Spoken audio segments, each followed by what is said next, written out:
Welcome back, friends. Today we're diving into something really close to our hearts. Preserving beets, making beet kvass, and traditional borscht. These dishes are simple, practical, and full of flavor. Perfect for family meals or just to brighten up your week. Let's get started.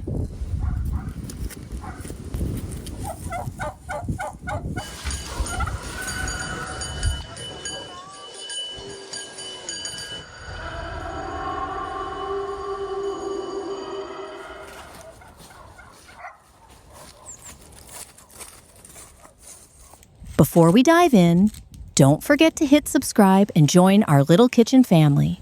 You won't want to miss all the tips and tricks coming up.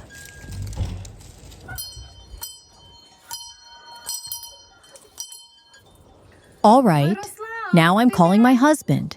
He's the one who always brings the beets. It's such a small task, but somehow it turns into this little adventure in the kitchen.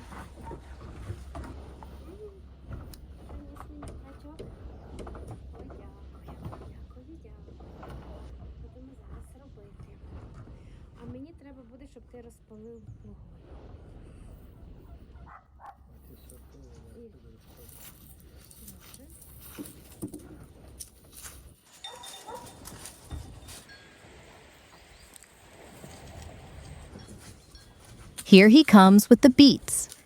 In Ukrainian homes, beets are usually stored in a cool pantry or a cellar to keep them crisp for months. It's amazing how such a simple vegetable can carry so much tradition. Every family has its own little tricks for keeping them fresh, and pulling out that basket always feels like the start of something special.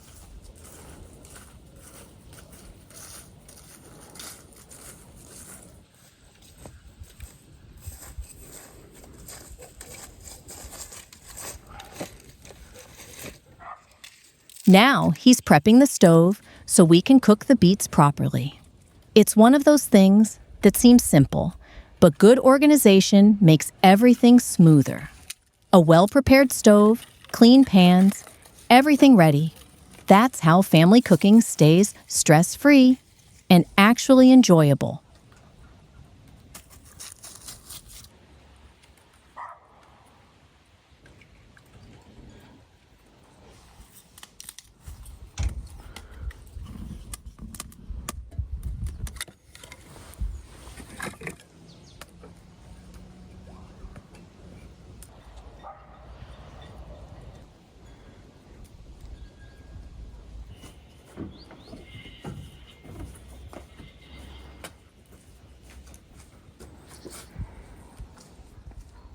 I just brought out the rugs we use in the kitchen.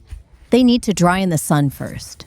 It's silly but satisfying, seeing them stretched out under the sunlight.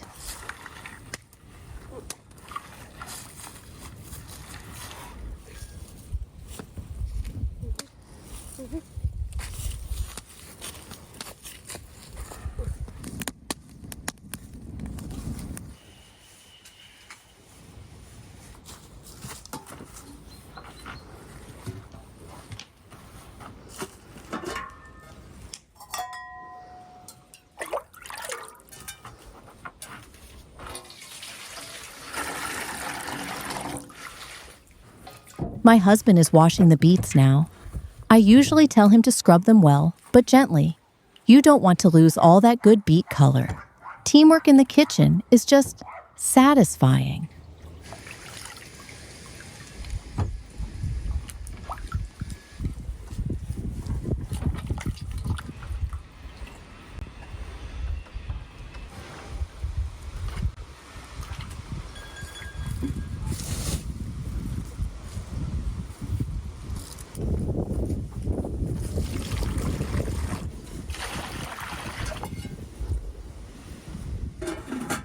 Now he is peeling the beets. Honestly, peeling raw beets is way harder than the cooked ones. They're slippery, messy, and your fingers get all stained if you're not careful. But he's getting it done, slowly but surely.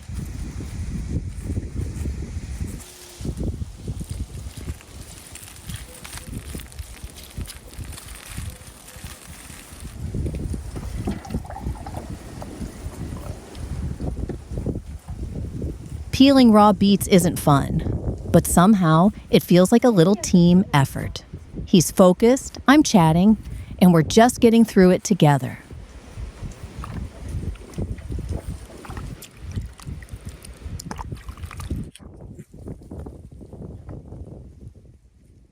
While I start chopping the beets into cubes, let's talk about preserving them.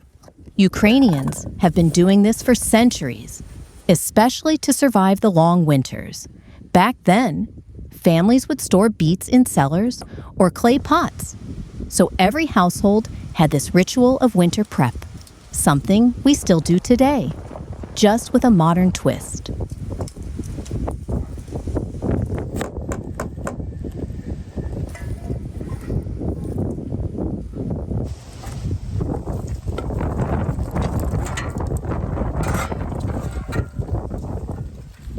Preserving beets wasn't just practical, it was social. In villages, women would gather in one house, peel and slice together, sharing news, gossip, and recipes. It made the chore lighter and fun, a little kitchen party long before modern social media existed.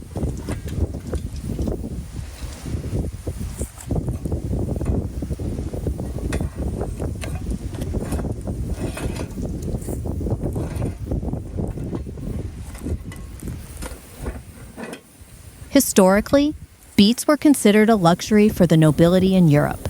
Even some royal families, like in France, had special beet recipes for winter. Imagine the royal kitchens preparing beet preserves alongside pickles and jams, while common folk relied on cellars and barrels.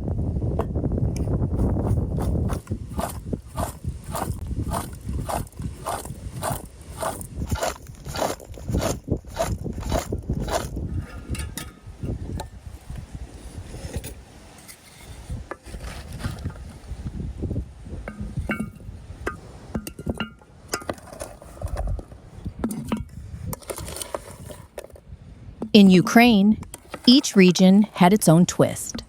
Poltava families might add garlic and horseradish, while in Lviv, people favored a sweet-sour brine.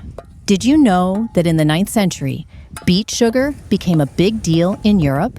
That boosted beet cultivation massively. Suddenly, preserving beets wasn't just for survival, it became part of trade and family economy.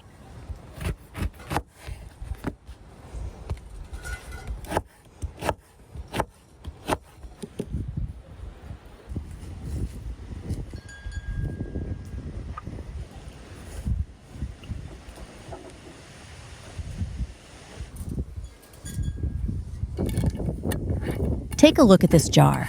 This will be our beet kvass. It's one of those humble, traditional drinks that Ukrainians have relied on for centuries. Simple ingredients, long fermentation, and it gives such a refreshing, slightly tangy flavor.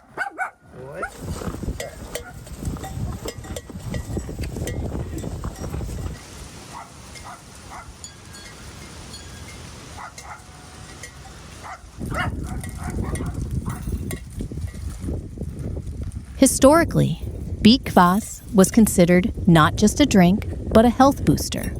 People believed it improved digestion, gave energy, and even helped during the harsh winter months when fresh vegetables were scarce.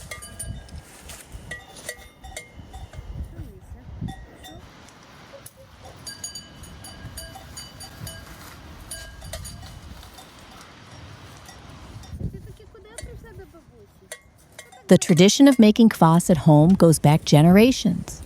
Families would ferment it in clay pots or glass jars, sometimes adding a little honey or rye bread to kickstart fermentation. Each family had its own secret touch.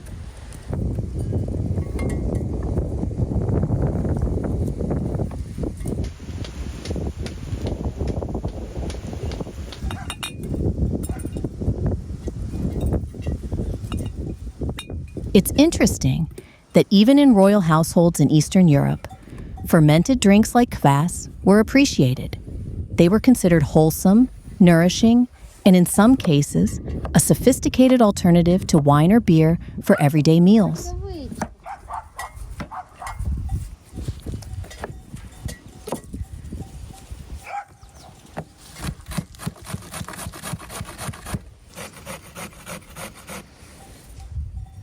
Making it at home is practical. You can control sweetness, tanginess, and strength of fermentation. My grandmother always said that a jar left to ferment on the windowsill for a few days develops the perfect flavor, earthy, vibrant, and refreshing.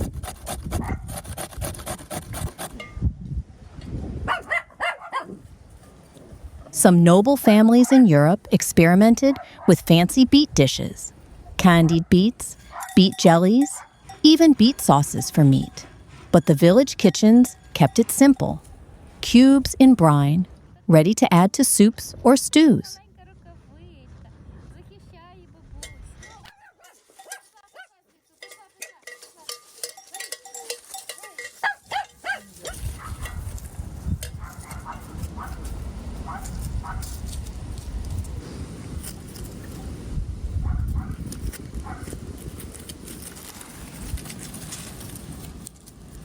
Getting back to beet preserving, it also helped families survive famines or poor harvests.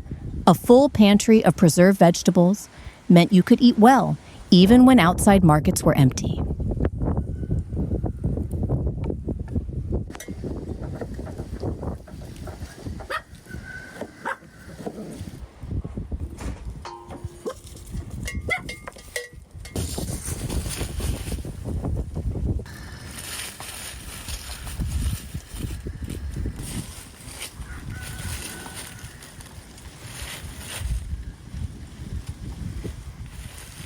Ukrainian culture also celebrates the harvest with food. Beets are central to winter tables, and preserving them connects generations. That jar you open now might have been inspired by the exact same method your grandmother used decades ago.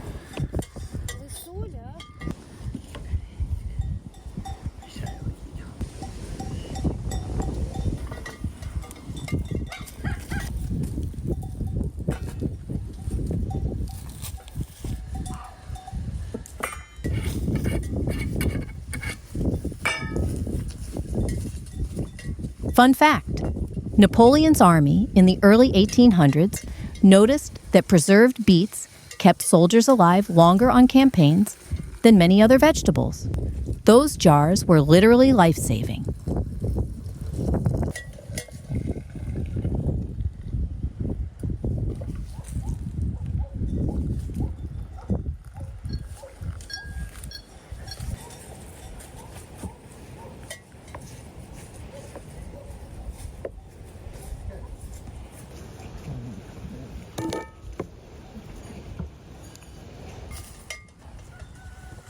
In Lviv, it was common to add a few berries to the brine, like cranberries, to give a unique twist. It sounds fancy, but it was just a simple way to make the beet jar taste a little special, even in harsh winters.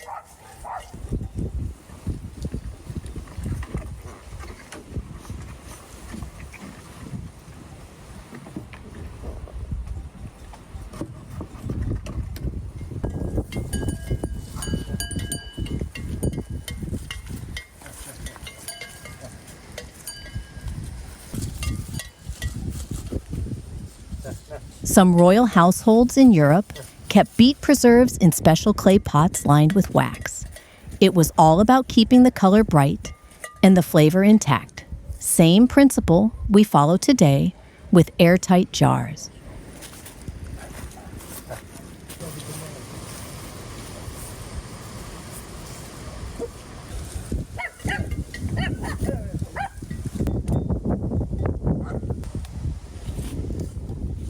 Now I'm brewing some fresh coffee.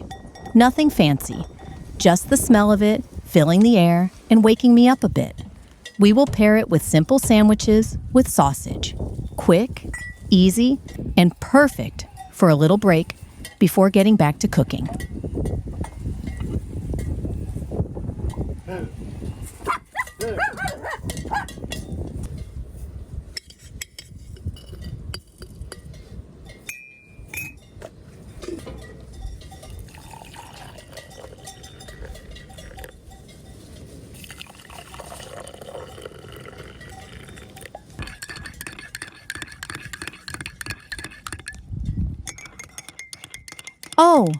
And don't forget to hit subscribe while you're here.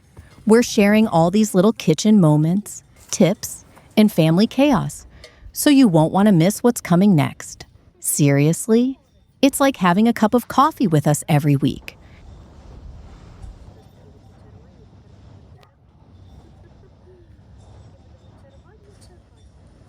I love that we can sit like this together. Coffee in hand, little sandwiches on the plate. It's not fancy, but it's ours. There's something about sharing these simple moments that makes the day feel richer, even if we're just taking a short break.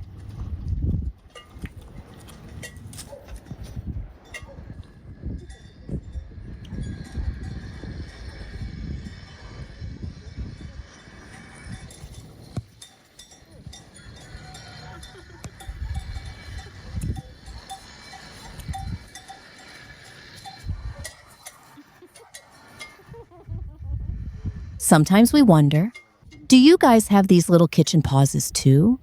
Just sitting, chatting, eating or drinking tea together? It's nice to take a step back from the cooking frenzy and enjoy the moment. We'd love to hear how you do it in your homes.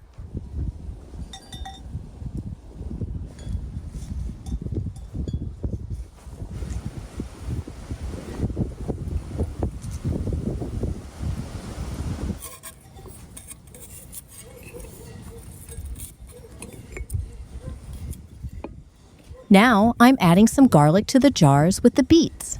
It's amazing how just a few cloves can change the whole flavor. It gives a subtle kick and a nice aroma without being overpowering. Next comes sugar. Usually, Ukrainians use a little sugar to balance the earthy flavor of the beets, though some families prefer just salt for a more classic, fermented taste. Adding sugar isn't just about flavor. It helps the beets keep longer and makes the brine nicely tangy or slightly sweet, depending on what you're aiming for.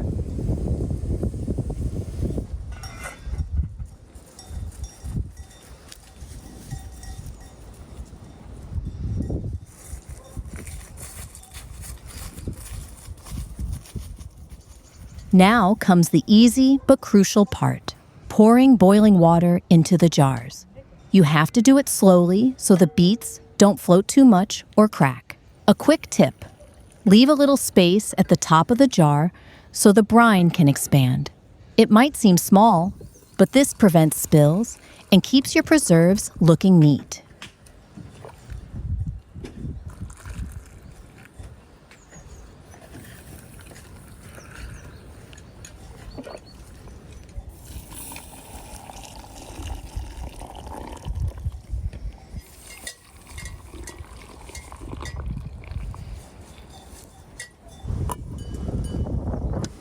After pouring, we carefully put on the lids. It's important to tighten them just enough. Not too loose, not too tight.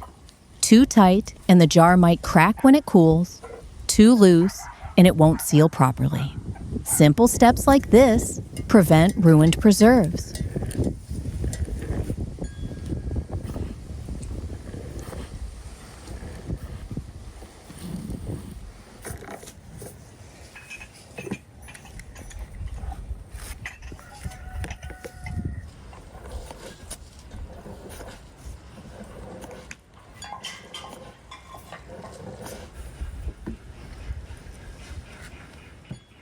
In some Ukrainian regions, people would cover the hot jars with blankets to let them cool slowly.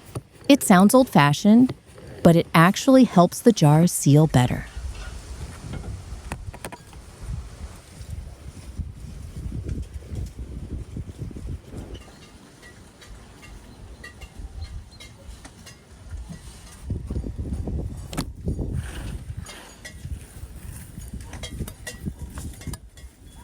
Now my husband is slicing the sallow for the pan. There's something almost ritualistic about it. Each piece needs to be the right thickness, so it crisps perfectly. In Ukraine, salo has been a staple for centuries, valued for its flavor, fat, and ability to last through winter.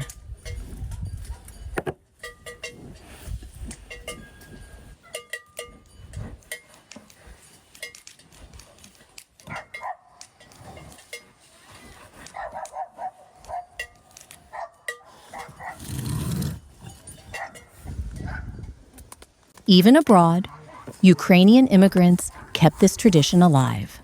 Fried salo was a way to remember home, to feel connected to family, and to celebrate small pleasures in a foreign kitchen.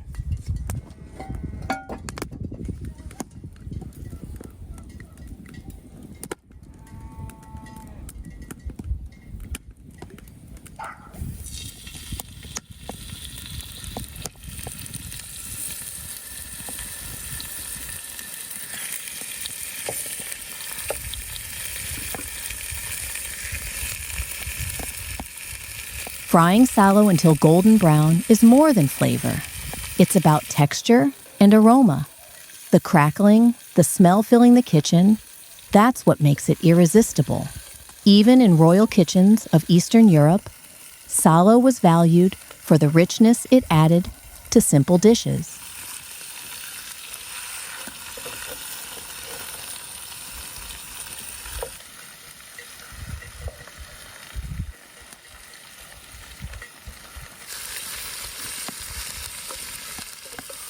Historically, Ukrainian peasants and nobles alike prized salo. Kings and nobles sometimes served it with spices or garlic as a delicacy, while peasants kept it simple, salted, smoked, or fried. It was always central to the table.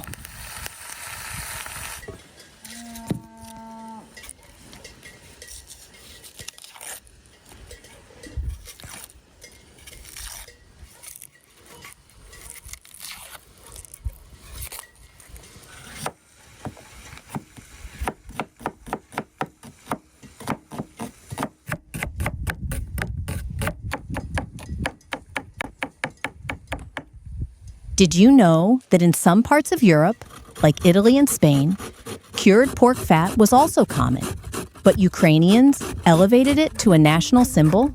Our methods focused on flavor, preservation, and versatility. Eat it raw, fried, with bread, or in stews.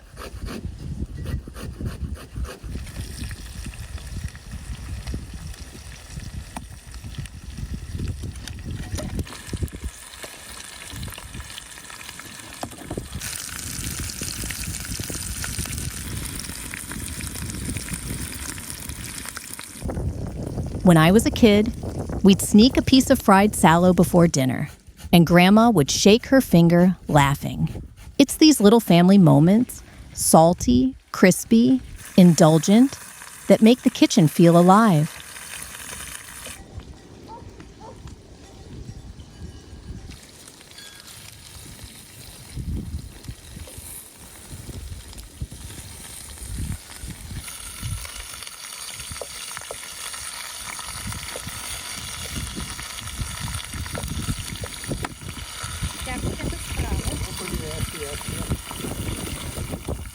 Salo was also important for travelers and soldiers. Packed properly, it could last weeks, providing energy and warmth. Ukrainian armies relied on it in winter campaigns. A little cube of fat could keep morale up and bellies full.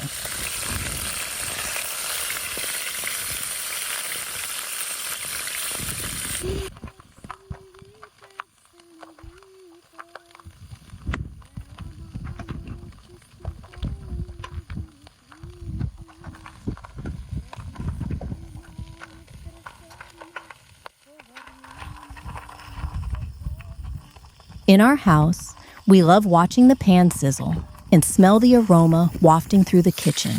It's messy, a little smoky sometimes, but it's comforting. That sizzling sound signals the start of a good meal, and we can't resist a tiny taste.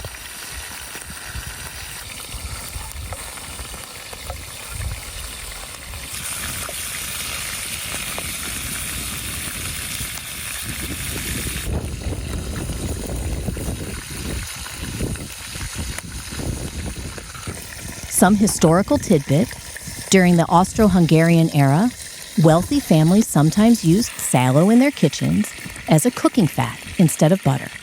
It was cheap, rich, and flavorful, proving that even simple ingredients can elevate dishes.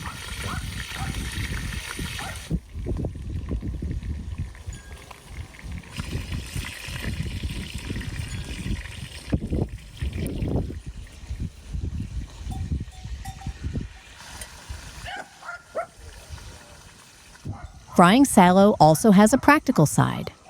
Rendered fat can be saved for later cooking, soups, stews, frying vegetables. Every drop of rendered fat was valuable, and old recipes rarely wasted a thing.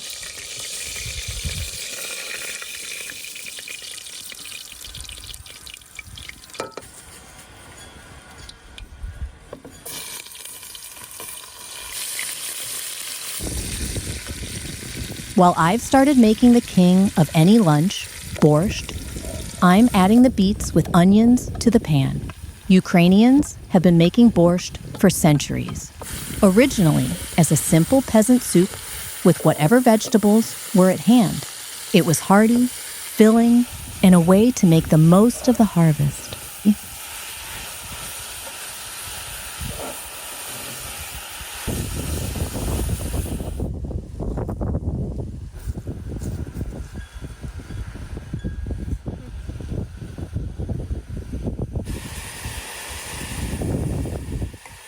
Borscht isn't just food, it's culture. Every region has its own twist. In Poltava, they might add a bit of pork fat. In Lviv, more garlic or a touch of tomato. Each recipe tells a story about the land, the season, and the people who made it.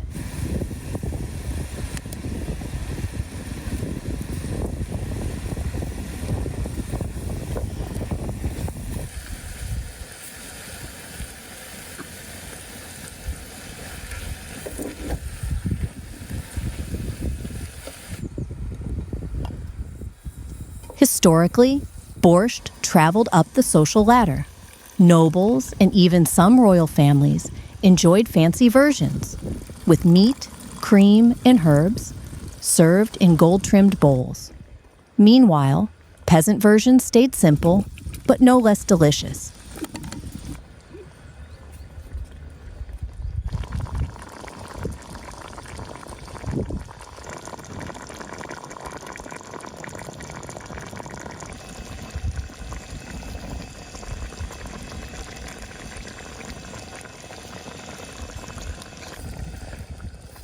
The earliest written mentions of borscht date back to the 16th century, but people were probably making versions of it long before that.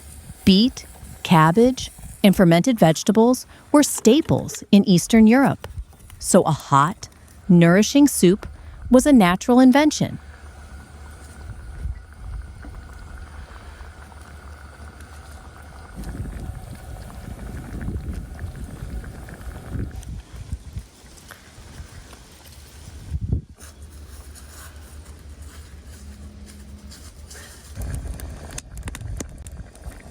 Some historical trivia: in 19th century Ukrainian households, borscht was sometimes served during festivals with small pieces of cured meat or sallow. Guests would gather around, share stories, and enjoy the vibrant soup together.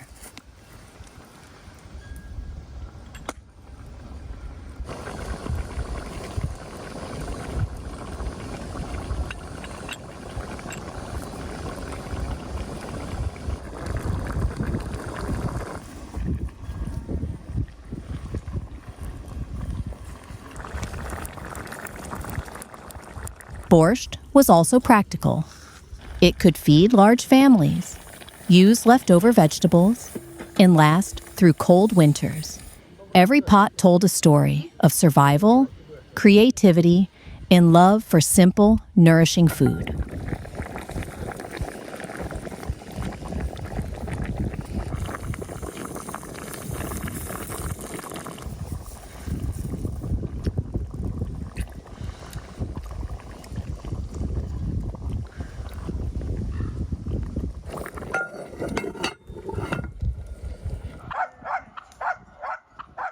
Interestingly, some royal families in Eastern Europe experimented with borscht recipes for banquets.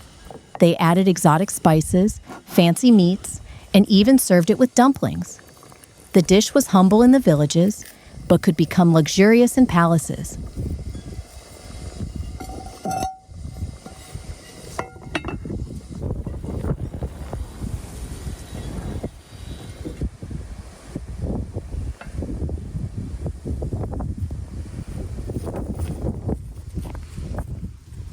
Fun fact, early versions of borscht didn't even have beets. They used sorrel or other greens. Beet borscht, as we know it, became widespread in Ukraine in the 18th, 19th centuries, and that vibrant red became a symbol of the dish.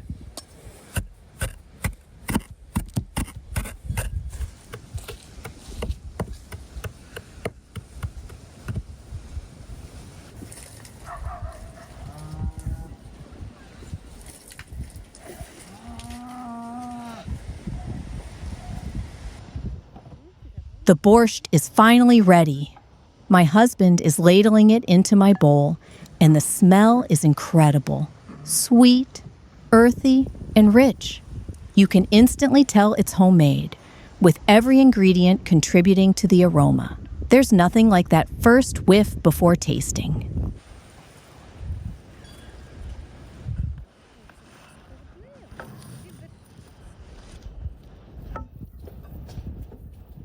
We always sprinkle parsley on top. It adds a subtle sweetness and bright green contrast.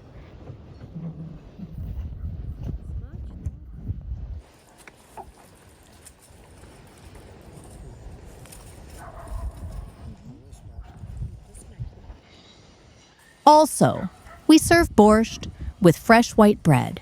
It's practical and delicious. You can scoop the soup, soak up the broth, and it just elevates the whole meal. Honestly, without bread, it wouldn't feel complete to us.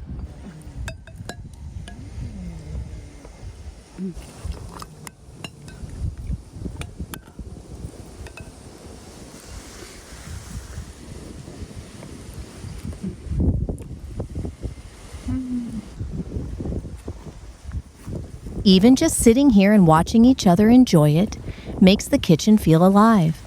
That simple act of sharing a bowl of soup is something we look forward to every time.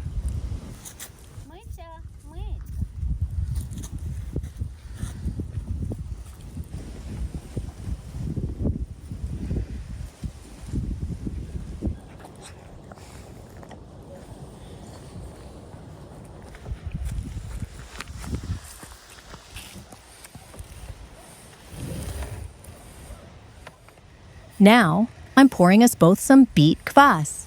It's fizzy, tangy, and refreshing. The perfect pairing to the rich borscht. Small homemade touches like this make a big difference in taste and tradition.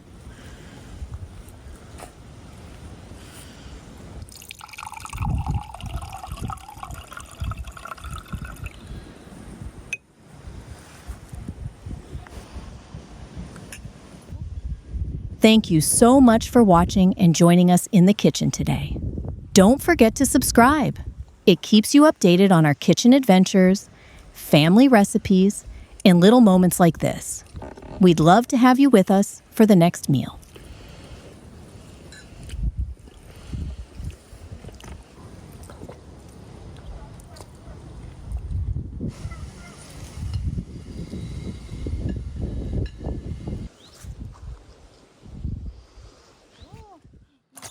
Today we're cooking slowly, the way it's meant to be done.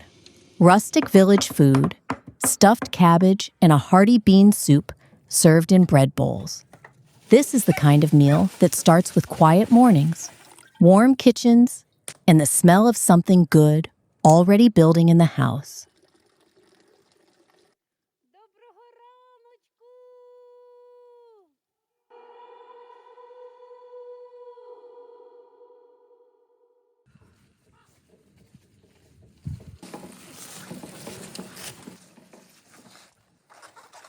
If you enjoy this kind of slow, real village cooking, don't forget to subscribe. We cook, we live, we eat, just the way it really happens here. Stay with us.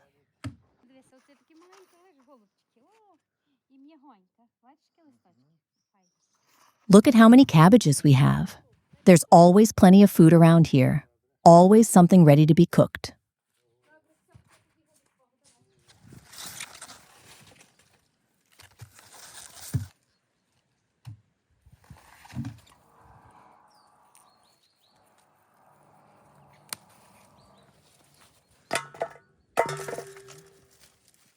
Right now, I'm picking peas. And this is one of those quiet jobs that instantly slows you down. Your hands are busy, but your head finally rests. Peas were always a big deal in village kitchens, even if no one talked about it out loud. They were cheap, filling, easy to grow, and they could wait. Dried peas could sit all winter and still save a meal.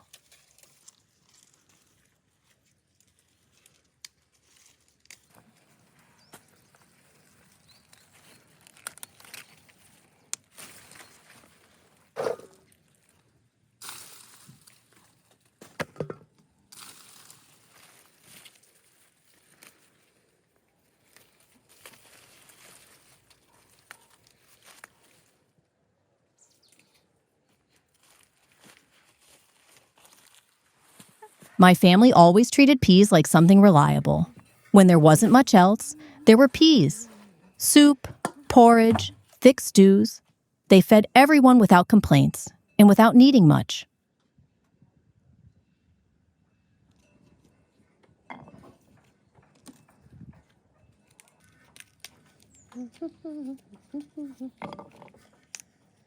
I like how peas force you into patience. You can't rush them. You have to sit, open, check, sort. And while you do that, cooking already begins. Not on the stove, but right here in your hands.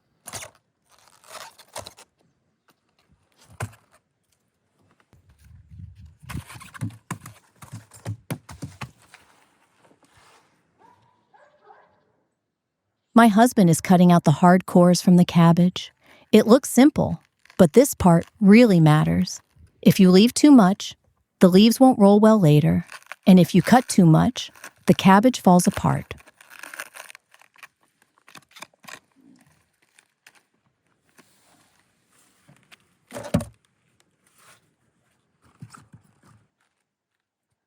That empty space in the middle is where the future filling will go. So he always does this carefully. It's one of those quiet kitchen jobs where no one rushes, because you already know it decides how good the stuffed cabbage will turn out in the end.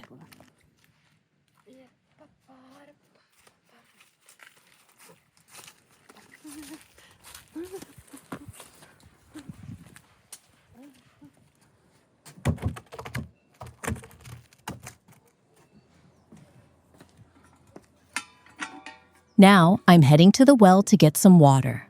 It's funny how this still feels special. The walk, the bucket, the sound of water below. You don't just turn a tap here. You go and bring water back yourself.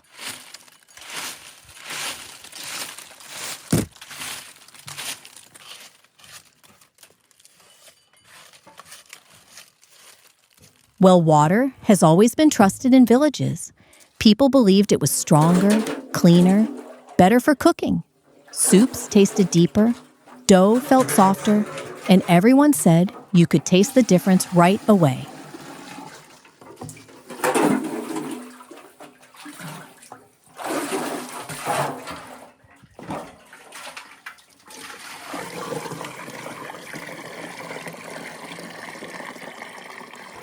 Going to the well also slows you down.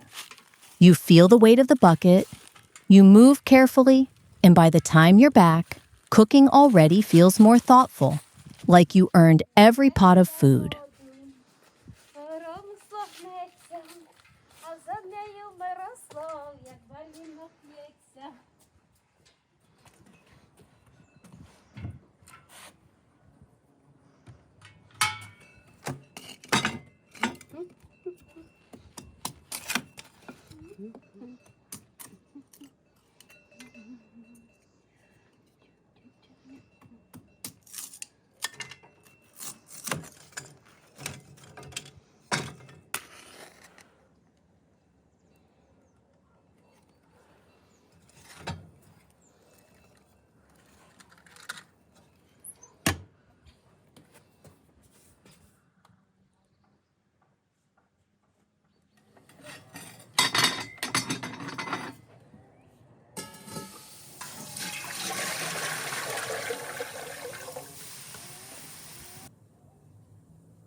Oh, he's already finished cleaning the cabbage. Just look at how much there is. Piles of leaves everywhere. This is exactly how you know a big family meal is coming.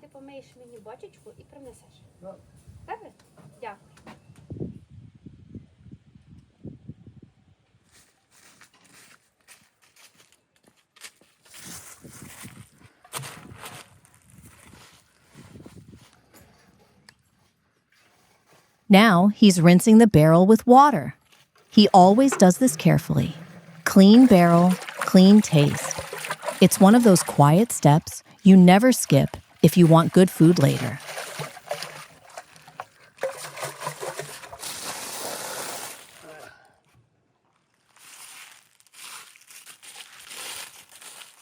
And while he's busy there, I'm here playing with our kitten. Cooking pauses for a moment, hands get scratched a little, and the kitchen feels even more alive. He's done washing the barrel, and look at it now, clean, shining, ready for food. It's such a small thing, but it feels good when everything is prepared properly before cooking really begins.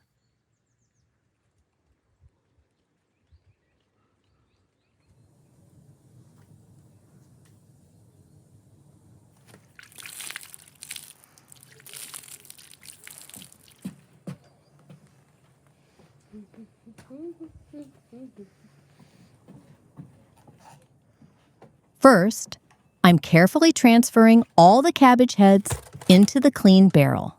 You have to do it gently so the leaves don't tear, layer by layer, because every leaf counts for later when we roll them for stuffed cabbage or use in soups.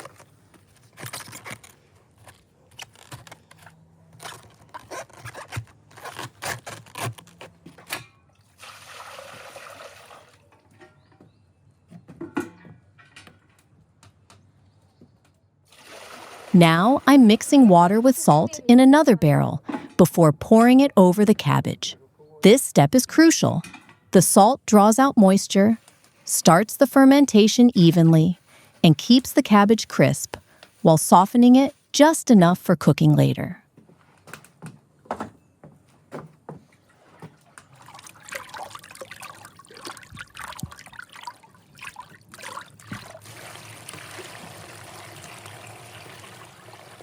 Pouring the brine over the cabbage slowly ensures that every leaf is submerged.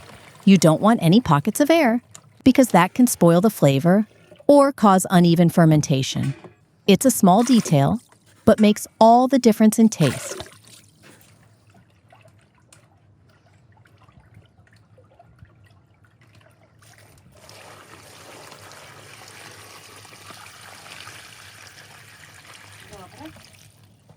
Супер.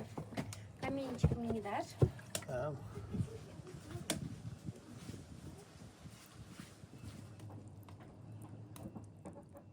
After that, I cover the cabbage with the barrel lid and place a clean stone on top to weigh it down. This pressure keeps the leaves under the brine, helping them ferment evenly and develop that classic, tangy, rich flavor everyone loves.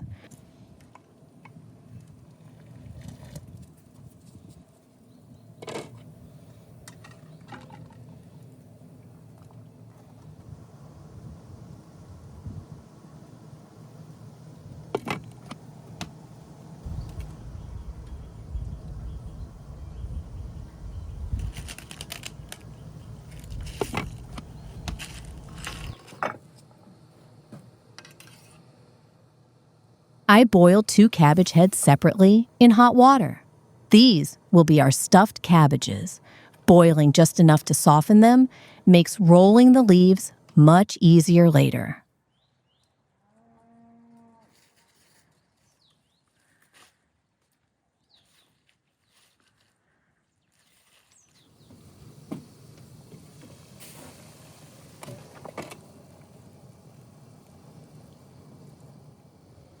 In Ukrainian villages, cabbage was often blanched this way before stuffing because it made the leaves flexible but still firm enough to hold the filling. It's a little trick passed down through generations that never fails.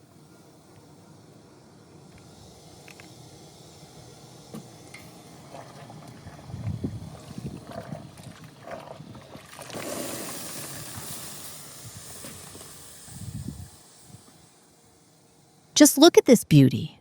The cabbage came out perfectly tender, yet still firm. You can already tell it's going to roll nicely and hold all that delicious filling. My husband just came back with mushrooms, and I'm going to make for us some sandwiches. I'll lightly fry the mushrooms and toast the white bread.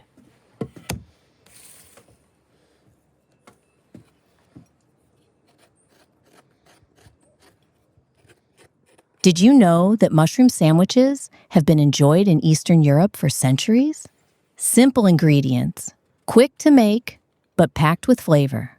Villagers often had bread and mushrooms ready, so these sandwiches were a common snack.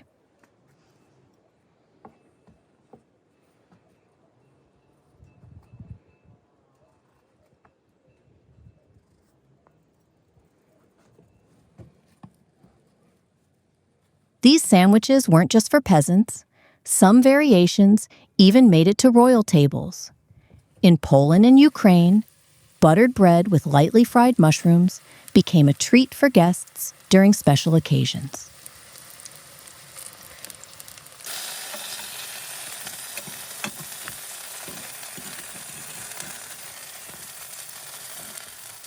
Toasting the bread first gives it that perfect crunch to hold the juicy mushrooms. Even back in the 19th century, cooks realized that pairing soft, earthy mushrooms with crispy bread was the secret to a satisfying bite.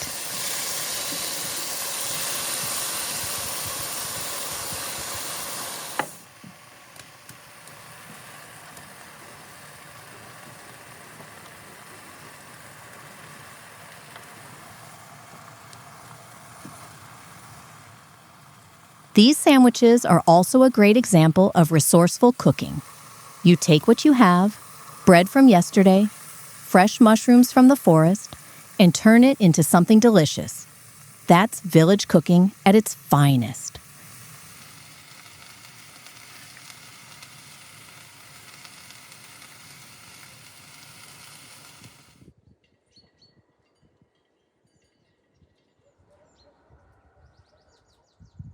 My husband just brought some fresh raspberries, and now I'm making tea with them.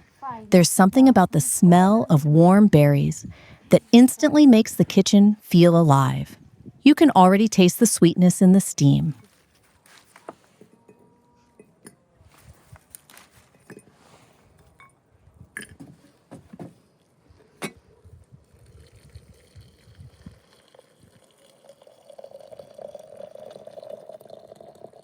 Raspberries have been used for tea in villages for ages. They're not just tasty, they're packed with vitamins, especially in cold months, and the tea is believed to help with digestion and give a gentle energy boost.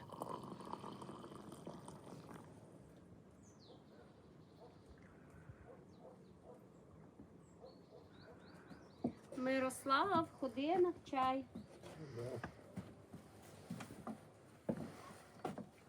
Everything is ready now. The tea, the sandwiches, the little snacks we made. It's the kind of meal where you don't rush, you just sit, relax, and enjoy what you've prepared together.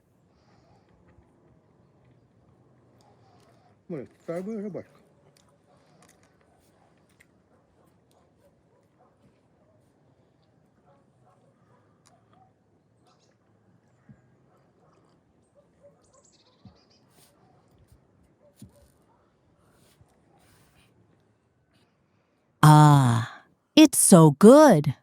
The raspberries in the tea, the toasted bread, the mushrooms, everything just comes together. These are the flavors that make you pause and really enjoy the meal. Ну, грибочки сам. Бомба.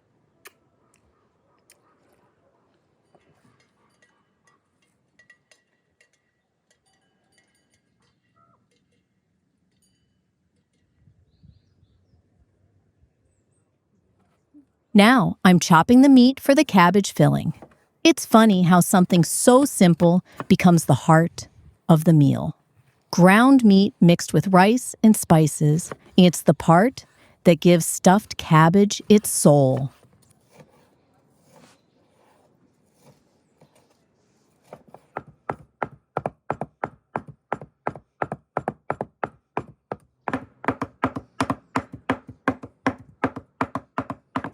Stuffing cabbage with meat goes back centuries.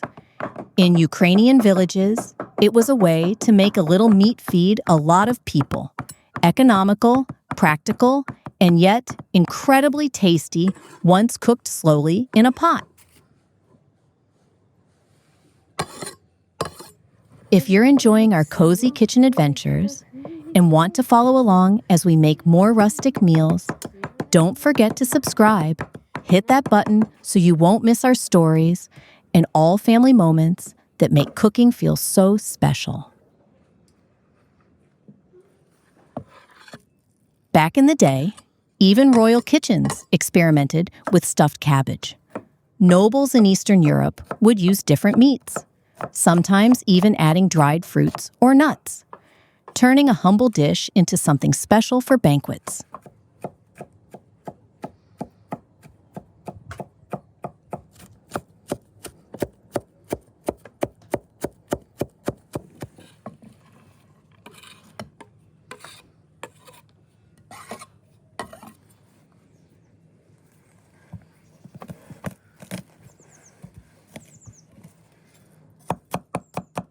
In other countries, like Poland and Hungary, variations appeared too. Same idea. Cabbage leaves wrapped around a flavorful filling. Each region added its own twist, but the essence remained. Stretching ingredients, feeding many, making a homey meal.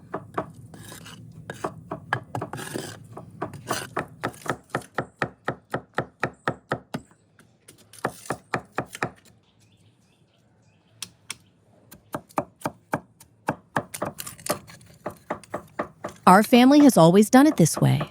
Chopping the meat, adding rice, a pinch of onion. It's all learned from my grandmother. Small details, like how finely you chop, really change the final taste.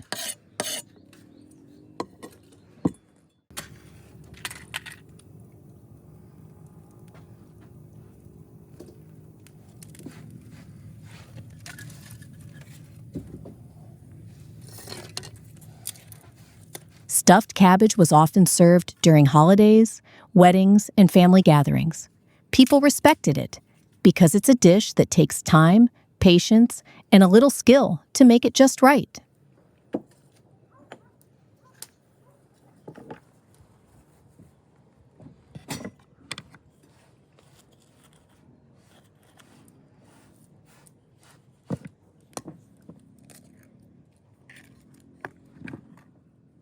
Historically, it was a clever way to combine grains and meat. Rice or buckwheat with minced pork or beef, wrapped in cabbage, a filling meal that lasted long on the table and kept everyone satisfied.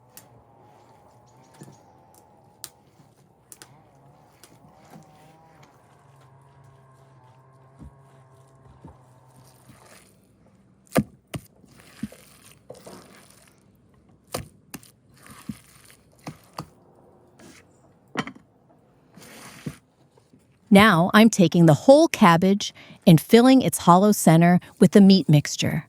It's so satisfying seeing the dense leaves hold the filling snugly, like the cabbage itself is cradling the flavors.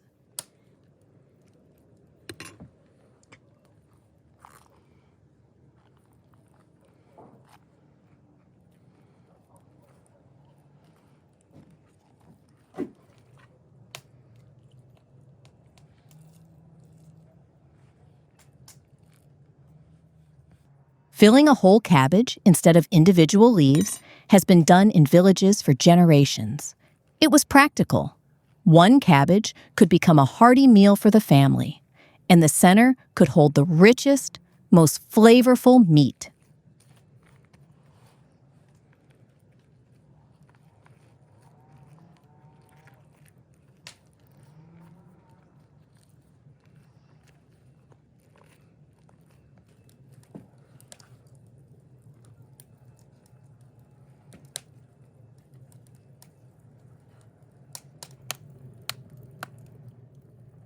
Historically, people discovered that cooking meat inside the cabbage made it incredibly juicy.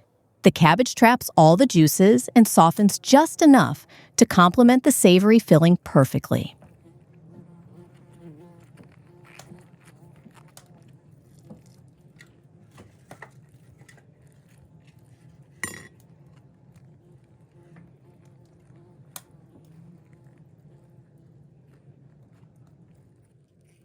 This method also keeps everything together.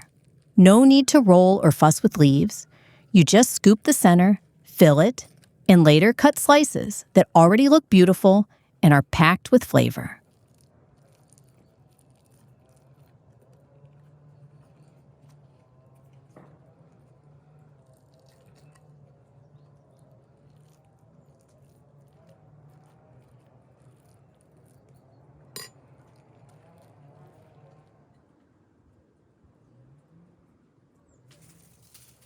Once the cabbage is stuffed, I wrap it in foil. This keeps the juices locked in, cooks it evenly, and guarantees that when we cut into it, every bite is tender, juicy, and full of flavor.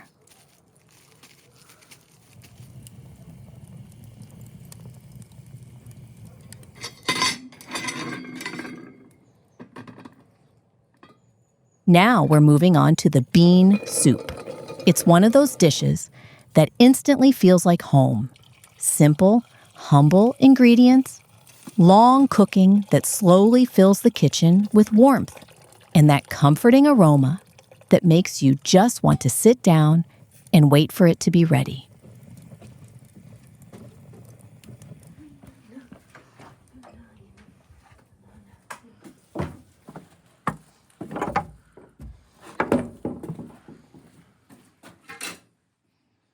Bean soup has been made in villages for centuries because beans were cheap, filling, and packed with protein. Families relied on it during harsh winters or when meat was scarce, and yet it became more than just survival food. It was the heart of every family meal.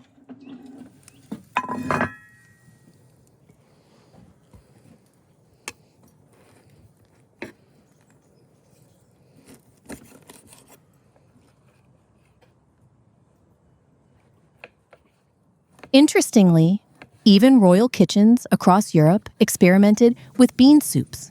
Chefs added fresh herbs, cream, and small cuts of meat to elevate a humble village dish into a rich, flavorful starter for banquets.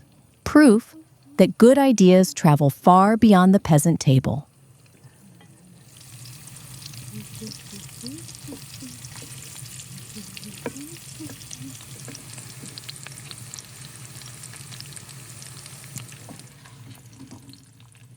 In Ukraine, beans were often paired with smoked meats, root vegetables, and a touch of herbs.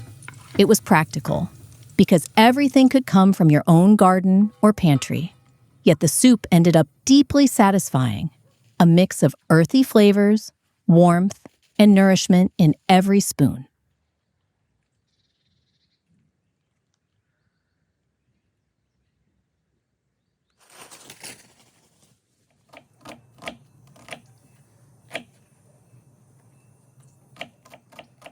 Across other countries like Poland, Hungary, and Romania, bean soup evolved differently. Each place added its own spices, types of beans, or cooking methods.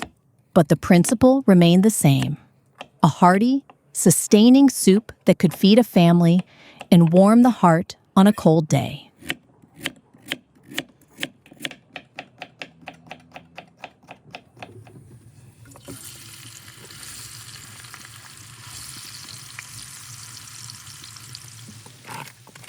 Back in villages, bean soup was often cooked in large batches, enough to feed everyone for days.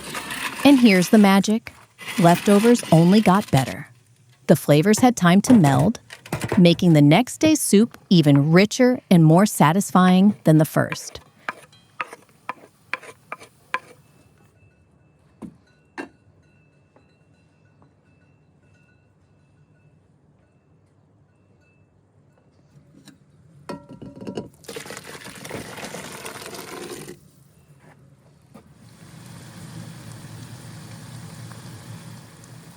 Fun fact: beans were valued not just for being cheap or filling, but for their nutrition and longevity.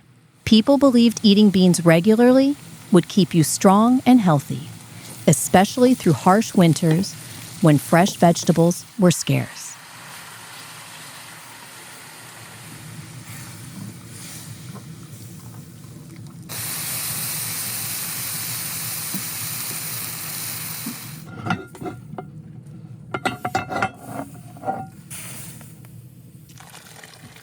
In royal households, bean soup sometimes appeared as a starter, thickened with cream or enriched with small cuts of meat.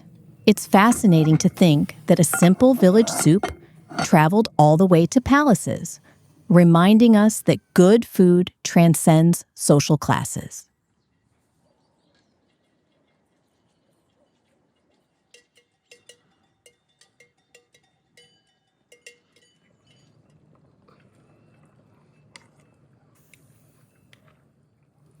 I remember when I was little, my grandmother would tell stories while stirring the beans. She'd talk about family, seasons, and traditions. The soup wasn't just food. It was laughter, warmth, and a feeling of being together, all simmering in the pot.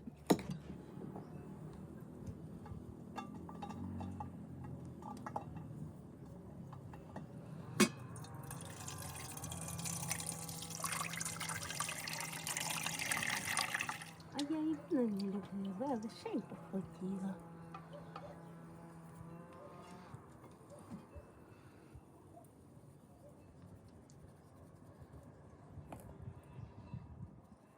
In some countries, beans were even used in ceremonial dishes or holiday meals. This wasn't just everyday food. It carried tradition and meaning, and every spoonful reminded people of family, harvest, and the rhythm of the seasons.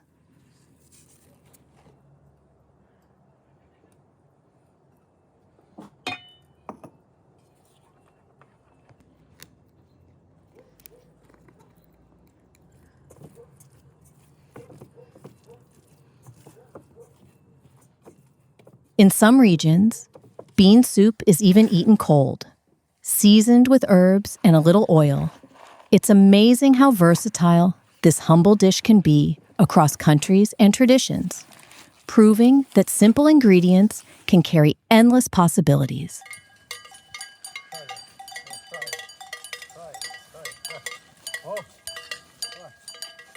My husband went to feed our cows and sheep with the cabbage leaves. They absolutely love it. You can see how eager they get when we bring fresh greens from the kitchen.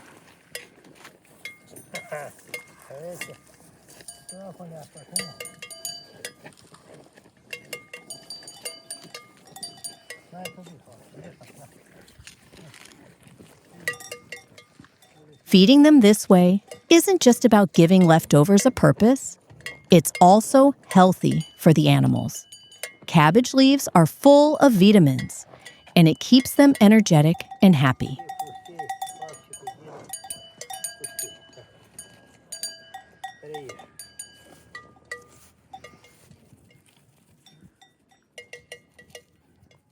Did you know cows can recognize the person who feeds them regularly? They almost run to the gate when someone familiar shows up with their favorite treat, like these cabbage leaves.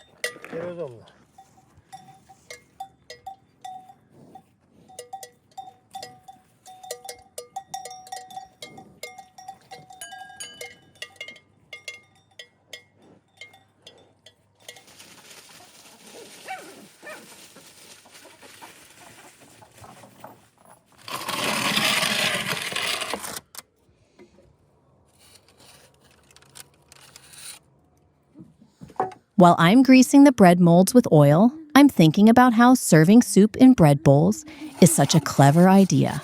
The bread itself becomes part of the meal, soaking up flavors and making every bite rich and satisfying.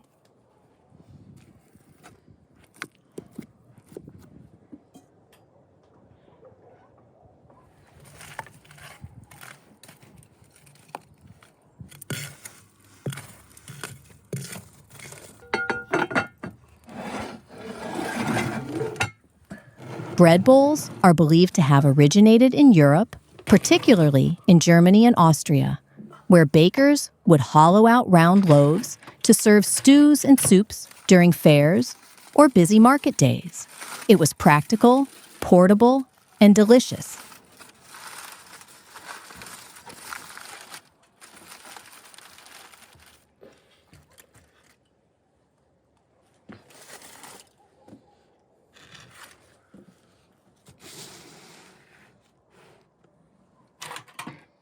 Even royal kitchens experimented with edible containers. Wealthy households sometimes served soups in hollowed bread, brushing the inside with butter and herbs. It elevated the humble concept into something luxurious for banquets.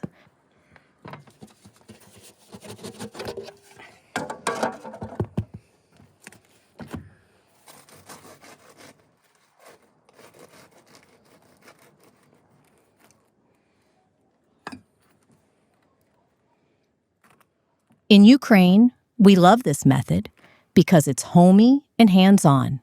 Instead of bowls to wash, the bread itself carries the soup. Kids love tearing off pieces as they eat, and adults enjoy the extra flavor from the crusty, soaked bread.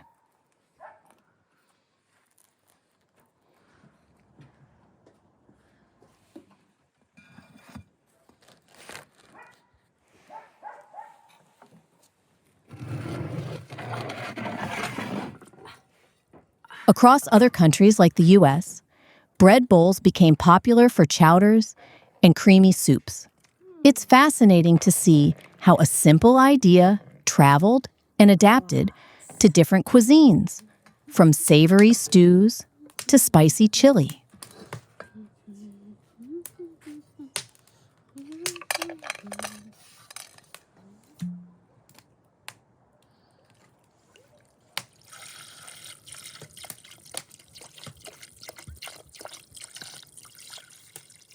Preparing the bread bowls yourself adds another layer of care. You hollow out the center, brush the inside with oil, maybe even toast it a little, and suddenly your soup feels more special because the container itself is part of the dish.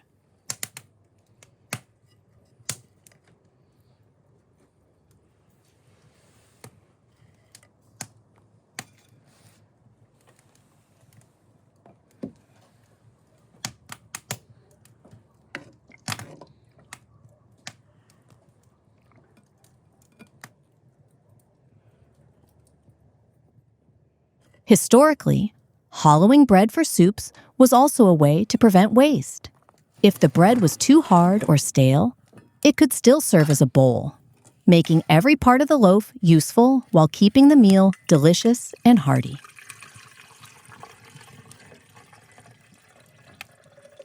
My husband is pouring us some tea while the bread bowls are steaming and the stuffed cabbage is ready. There's something so cozy about sitting down together after all the prep work and finally enjoying the results.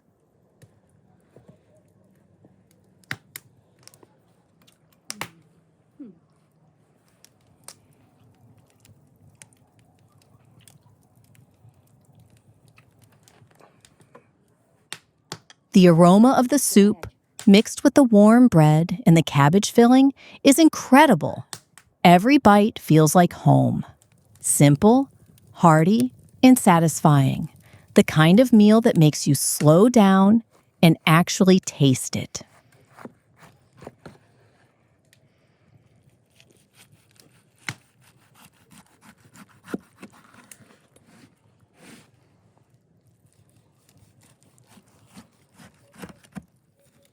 This is why I always say, homemade meals are different.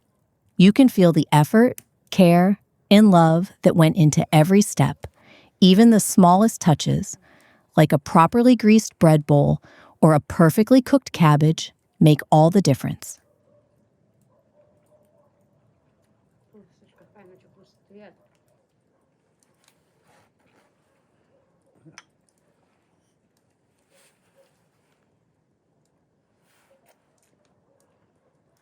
Дякувати Богові за цей день, за врожай, аби ми в мирі, в здоров'ї, в гаразді і нарик цього дня дочка. Смачна вечеря на соння. Thank you so much for watching.